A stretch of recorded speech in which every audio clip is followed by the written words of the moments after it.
श्री स्वामी चरित्र सारामृत अध्याय 19 कथासार या ग्रंथाचे एकाग्र चित्ताने श्रवण केले असता दिव्य ज्ञान प्राप्त होईल आणि त्या ज्ञान सामर्थ्याने परमार्थाचे साधन गवसेल.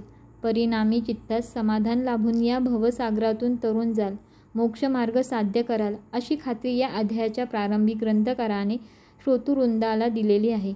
आळंदी येथील सत्पुरुष श्री नृसिंह सरस्वती सर्वत्र ख्याती प्राप्त होते. महान योगाभ्यासी अशा या साधूंनी कृष्णा तटाकी अनेक तीर्थक्षेत्री संचार केला होता. हठ योग साधनेमध्ये प्रावीण्य मिळवावे अशी त्यांची मनोमन इच्छा होती. मात्र ती फलद्रूप होण्याची संधी त्यांना लाभत नसल्याकारणाने ते अनेक ठिकाणी अनेक साधुवर्याकडे फिरले. अनेक जपी तपी संन्याशाकडे विचारणा केली, मात्र त्यांच्या समस्येचे निराकरण कुणीही योग्य प्रकारे करू शकले नाही. एकदा श्री स्वामी दर्शनाची इच्छा मनात धरून श्री नृसिंह सरस्वती अक्कलकोटी आले. त्यांना समोर पाहता श्री स्वामींनी आज्ञाचक्रभेदांतील एक श्लोक उच्चारला. तो कानावर पडता श्री नृसिंह सरस्वतीचे देहभान हरपले व ते समाधी अवस्थेत गेले. बऱ्याच वेळाने समाधी उतरल्यावर आनंदित झालेले श्री नृसिंह स्वामी धावत गेले आणि श्री स्वामी चरणांना मिठी घालते झाले. त्यावेळी श्री स्वामींनी त्यांना सिद्धीचा त्याग करावा असे सुचविले. त्यांचे सांगणे नृसिंह सरस्वतींनी मान्य केले व ते स्वस्थानी परतले. श्री स्वामींची कृपा यशवंतराव भोसेकर अर्थात देव मामलेदार या सत्पुरुषावर देखील होती.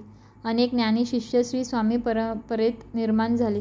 या अध्यायामध्ये वासुदेव म्हणजेच बळवंत फडके यांचा व तात्या भोसले यांना श्री स्वामींनी जीवनदान दिल्याचा प्रसंगही कथन करण्यात आला आहे. अध्याय 19 फलश्रुती. मनाचा चंचलपणा आणि स्वभावातील उतावळीपणा कमी होईल. अध्याय 20 कथासार. श्री स्वामींचे चरित्र अफाट आहे. त्यांच्या हातून घडलेल्या लीला अमर्याद आहेत. त्या स्वामी लीलाचे वर्णन करण्यास आपली लेखणी असमर्थ आहे अशी कबुली या अध्याया प्रारंभी ग्रंथकाराने दिलेली आहे. मात्र तरीही माझ्या अल्पबुद्धीने मला जितके शक्य आहे तितके श्री स्वामींचे गुणवर्णन मी करेन अशी गवाही देखील ग्रंथकाराने येथे देत आहेत. एके दिवशी कुणी एक भक्त काही मनोकामना बाळगून श्री स्वामी दर्शनार्थ आला. तेव्हा श्री स्वामी त्याला म्हणाले, तू फकीरांना जेवू घाल म्हणजे तुझ्या मनोकामना पूर्ण होतील. श्री स्वामी आज्ञेनुसार त्या भक्ताने पंचपक्वाने भोजन करून फकीरांना खाऊ घातले. सर्व फकीरगण तृप्त मनाने भोजन करून निघून गेले. तेव्हा त्यांच्या पानात राहिलेले उष्टे अन्न खाण्याची आज्ञा श्री स्वामींनी त्या भक्तास केली. मात्र त्या भक्ताच्या मनात फकीरांचे उष्ट खाण्याविषयी शंका आली. त्याचवेळी एक भ्रमिष्ठ तेथे आला. तेव्हा श्री स्वामींनी तीच आज्ञा त्या भ्रमिष्ठाला केली. श्री स्वामी आज्ञेचे पालन करून तो भ्रमिष्ठ निश्चित मनाने फकीरांचे उष्टे खाता झाला. पुढे श्री स्वामींनी तू मुंबईला जा, तुझी इच्छा पूर्ण होईल असे त्याला सांगितले. श्री स्वामी वचनावर श्रद्धा व भक्ती ठेवून तो भ्रमिष्ठ मुंबईला आला. पुढे रस्त्याने तो चालला असताना एका घरातून वृत्तश्री बाहेर आली आणि त्या भ्रमिष्ठ माणसाच्या हातावर 10,000च्या नोटा ठेवती झाली. हे पाहून तो आश्चर्यचकित झाला. अशी ही श्री स्वामींची अतर्क्य लीला श्री स्वामींच्या लीला भांडारातून मोजकी रत्ने बाहेर काढून वाचकासमोर ठेवली असल्याचे ग्रंथकाराने अध्यायाच्या शेवटी नमूद केले आहे. अध्याय 20 फलश्रुती.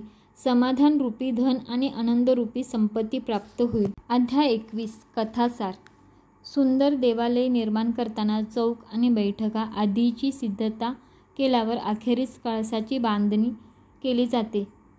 तेव्हा त्या देवालयाला खऱ्या अर्थाने पूर्णत्व प्राप्त होते. या नियमानुसार या पोथीचे 20 अध्याय पूर्ण झाल्यावर आता हा कळसाध्याय लिहिला की श्री स्वामीचरित्र सारामृत खऱ्या अर्थाने पूर्णत्वास येईल. मनुष्य देहाला विसर्जित करण्याची इच्छा श्री स्वामींच्या मनात आली आणि त्यांनी बहुधान्य संवत्सर चैत्र मास कृष्ण पक्ष त्रयोदशी शके 1800 आणि मंगळवारी अवतार समाप्त केला.